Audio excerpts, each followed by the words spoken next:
A new study suggests lockdowns robbed heart attack sufferers of 1.5 years of their life on average. Zuckerberg admits that true and debatable information was censored. Who then is responsible for these deaths and shortened lives?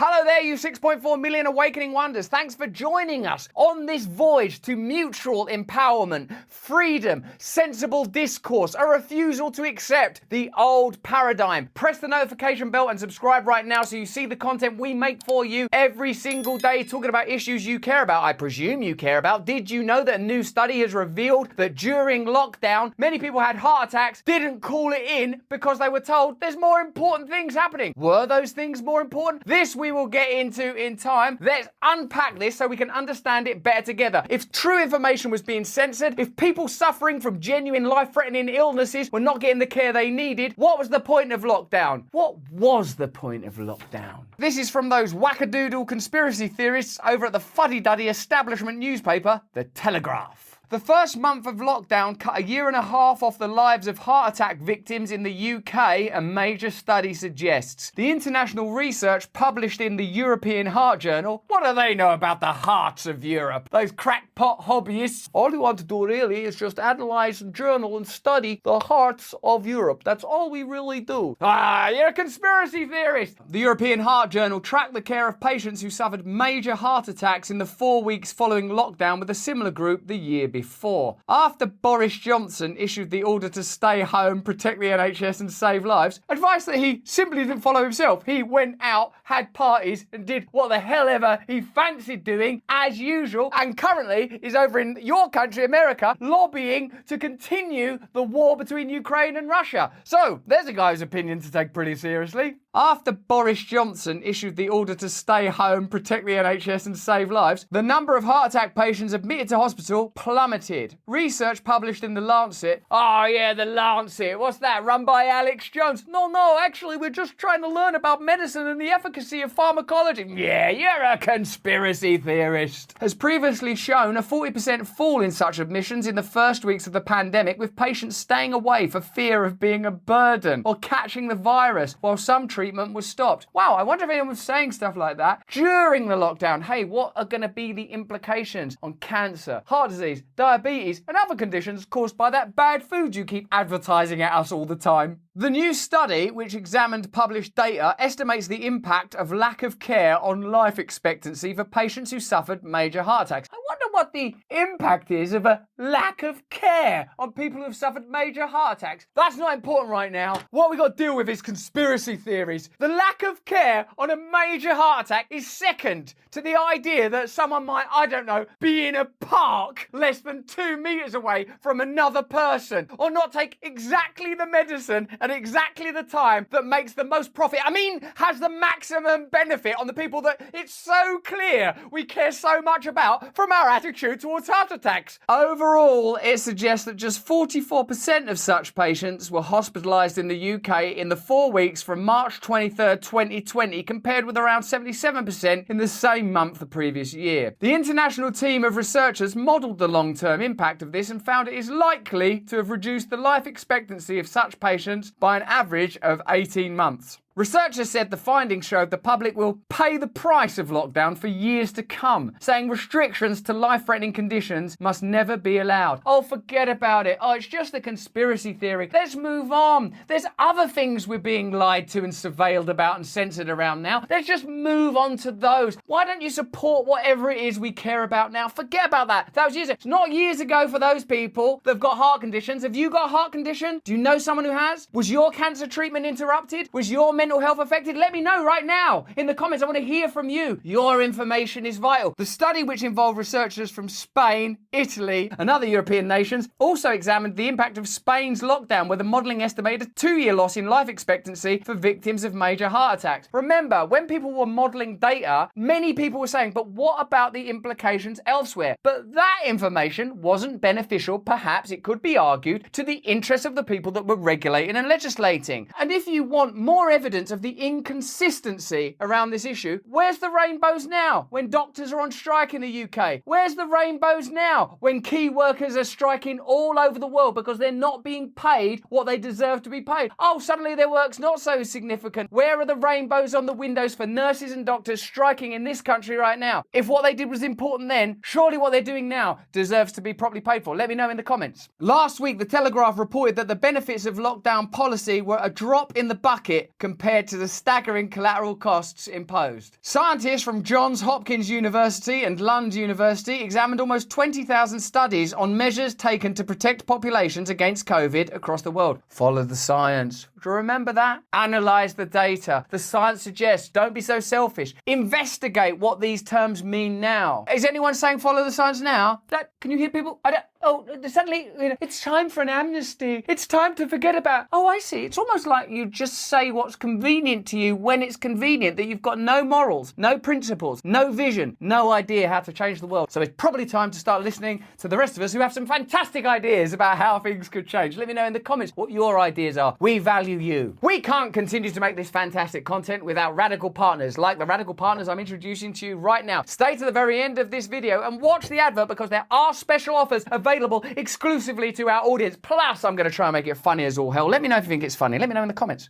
Without our sponsorship partners, we can't continue to bring you the groundbreaking, establishment-attacking, truth-telling content that we love to make for you and that helps nourish us all. Now, you know about big tech. They think they can decide for everyone what's true and what's misinformation. Question something on YouTube and you'll get deplatformed quick, fast. We might not all have $44 billion to buy up tech companies and then reform them from the inside, turning up with a kitchen sink on day one, but for less than $7 a month, you can fight back against the tyranny of big tech like I do. This is how I do it. I don't know how you're doing it. I use ExpressVPN. How do you think big tech companies, like all your favorite social media sites, make all their money?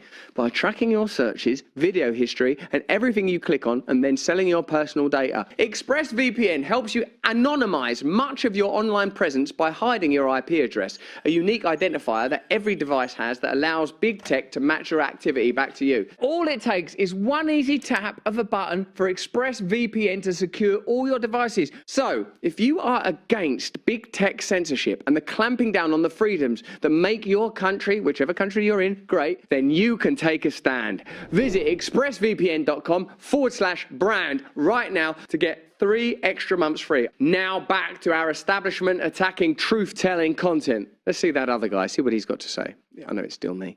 Their findings suggest that lockdowns in response to the first wave of the pandemic, when compared with less strict policies adopted by the likes of Sweden, prevented as few as 1,700 deaths in England and Wales. In an average week, there are around 11,000 deaths in England and Wales. Of course, any deaths are sad and tragic, but some deaths appear to be more important than others, more expedient, more profitable, more beneficial to state and corporate power. That's at least how it seems to me. Let me know in the comments what you think. The report authors said their findings showed that the draconian measures had a negligible impact on COVID mortality and were a policy failure of gigantic proportions. So we have a decision to make. Was it a policy failure of gigantic proportions underwritten by absolute ineptitude, which means we should never trust them again? Or was it mendacity that means we should never trust them again? Johns Hopkins is one of the most respected medical schools in the world and became known during the pandemic for its COVID dashboard measuring cases and deaths all over the world. The study's authors conclude the science of lockdowns is clear, the data are in, the deaths saved are a drop in the bucket compared to the staggering collateral costs imposed. The detrimental impact of lockdown on children's health and education, on economic growth, and its contribution to large increases in public debt has become increasingly clear since the policy was introduced. Check out this! During the pandemic, a secretive government unit worked with social media companies in an attempt to curtail discussion of controversial lockdown policies. So it wasn't just ineptitude then, was it? Because if it's just ineptitude, you wouldn't have the time to set up a secret government unit that censors information. Bear this in mind when, for example, the BBC sets up their, hello, we're your new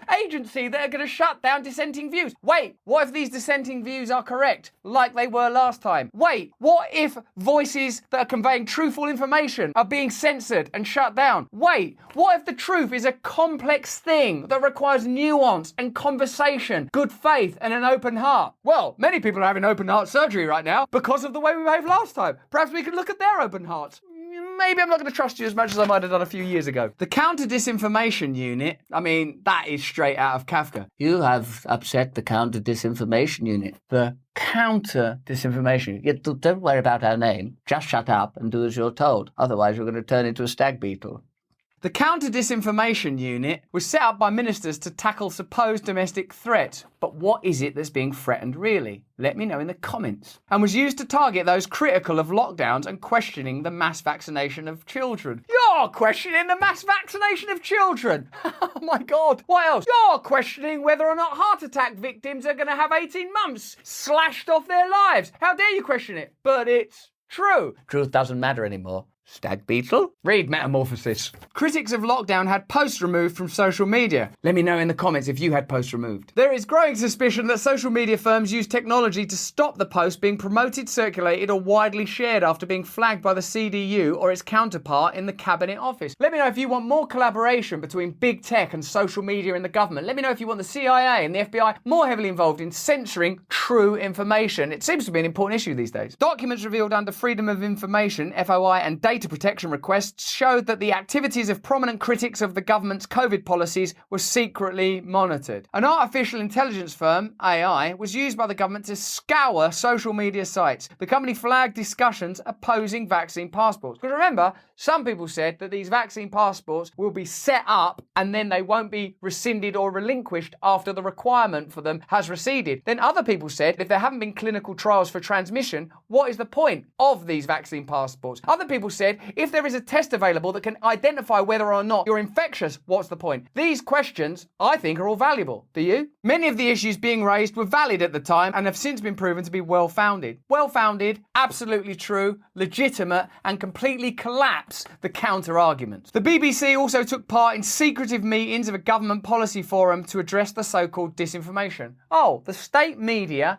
and the state collaborated in controlling the information that you have access to. In America, Twitter has released similar information showing how the US government also introduced a secretive program to curtail discussion of COVID lockdowns. Almost as if the world's most powerful governments are all using the same playbook. Almost as if you were to look into it right now, you'd find that Canada, America, New Zealand, Australia, and the UK, coincidentally known as the Five Eyes countries that Edward Snowden revealed were sharing data, secret data by the way, are all setting up new, quirky, peculiar little surveillance laws that enable them to spy on you, surveil you, and prevent you from accessing information that might be sensitive. But hopefully that's not happening right now. So those of you that during the pandemic were concerned about the consequences of lockdown and indeed medication on other health conditions appear now to be verified in your concerns. Let me know if you've been affected by heart disease or many of the other conditions that were likely exacerbated by measures that were taken by your government that you were prevented from publicly discussing, which doubtless prolonged the unnecessary process and led to many unnecessary deaths. Do you believe the government and the corporatized state